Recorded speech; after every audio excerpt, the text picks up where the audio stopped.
नमस्कार दोस्तों, आज हमारी यह पहली एआई वीडियो जोसेफ स्टालिन की लाइफ बारे में।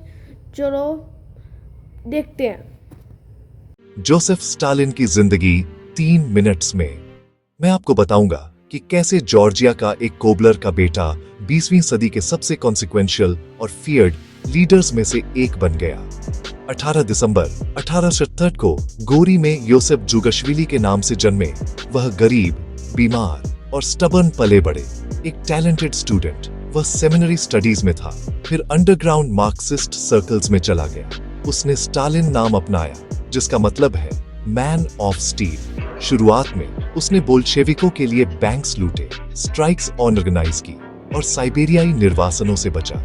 1917 की क्रांति के बाद वह एक फिक्सर के रूप में रैंकों में ऊपर चढ़ा, शांत, रिलेंटलेस और लेनिन के प्रति loyal.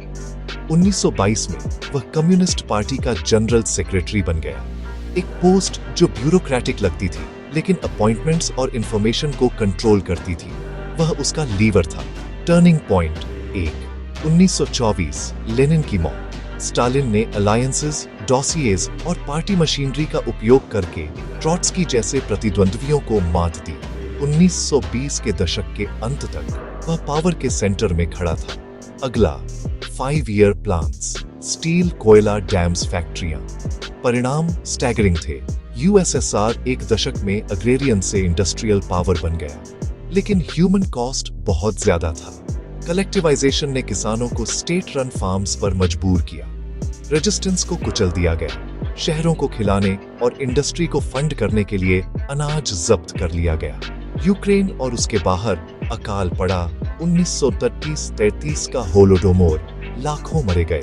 Turning point 2, the great terror. Show trials, execution, Gulag labour camps. 1930 से 1938 तक स्टालिन ने पार्टी, आर्मी और सोसाइटी को पर्ज किया। फिर दुनिया बदल गई। 1930 स्टालिन ने नाजी जर्मनी के साथ एक नॉन एग्रेशन पैक्ट साइन किया, समय और क्षेत्र खरीदा। लेकिन 1941 में हिटलर ने हमला किया, युद्ध एग्जिस्टेंशियल बन गया। 1941 से प्रीमियर के रूप में स्टालिन ने कमांड को सेंट्रलाइज किया। यूएसएसआर ने कैटास्ट्रोफिक लॉसेस झेले।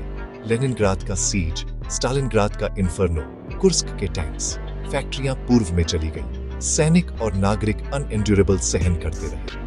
1945 तक सोवियत सैनिकों ने बर्लिन पर अपना झंडा फहराया। जीत ने स्टालिन की स्टेचर को सीमेंटेड किया और पूर्वी यूरोप में सोवियत प्रभाव का विस्तार किया। Turning point 3, super power status. युद्ध के बाद स्टालिन ने रिकंस्ट्रक्शन, 1939 में एटॉमिक बॉम्ब और एक कम्युनिस्ट ब्लॉक के गठन की देखरेख की। कोल्ड वॉर कठोर हो गया। बर्लिन नाकाबंदी, प्रॉक्सी कॉन्फ्लिक्ट्स और घर पर एक फोर्ट्रेस मेंटालिटी। यूएसएसआर के अंदर लेट स्टालिनिज्म का मतलब था रिजिड कंट्रोल, सेंसरशिप और पैरानोया। साइंस और आर्ट को पुलिस किया गया, नेशनैलिटीज को मैनेज किया, धर्म को दबाया गया। लाखों लोग कैंप्स में रहे। 5 मार्च 1953 को स्टालिन की स्ट्रोक के बाद मौत हो गई। उसकी अंतिम संस्कार में भारी भीड़ उमड़ी, लेकिन कुछ ही सालों में उसके उत्तराधिकारी निकिता ख्रुश्चेव ने कल्ट ऑफ पर्सनैलिटी और आतंक की निंदा की। तो मैं स्टालिन को कैसे समझूं? उसने एक कमांड स्टेट बनाया, जिसने ब्रेकनेक स्पीड से इंडस्ट्रियलाइज किया, अकल्पनीय लागत पर नाजी जर्मनी को हराया और रूइन से एक सुपर पावर बनाया। उसने अकाल, पर्जेस, डिपोर्टेशंस, रिप्रेशन के एक सिस्टम की भी अध्यक्षता की, जिसने पीढ़ियों को स्कार्ड किया।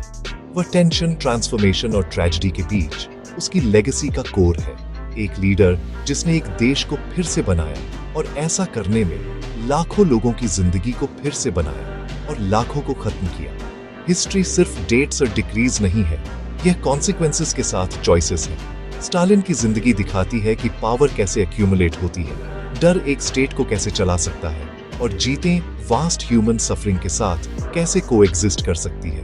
3 मिनट्स में वह जोसेफ स्टालिन है, डेड मैन ऑफ स्टील, और वह वेट जो उस टाइटल ने कैरी किया।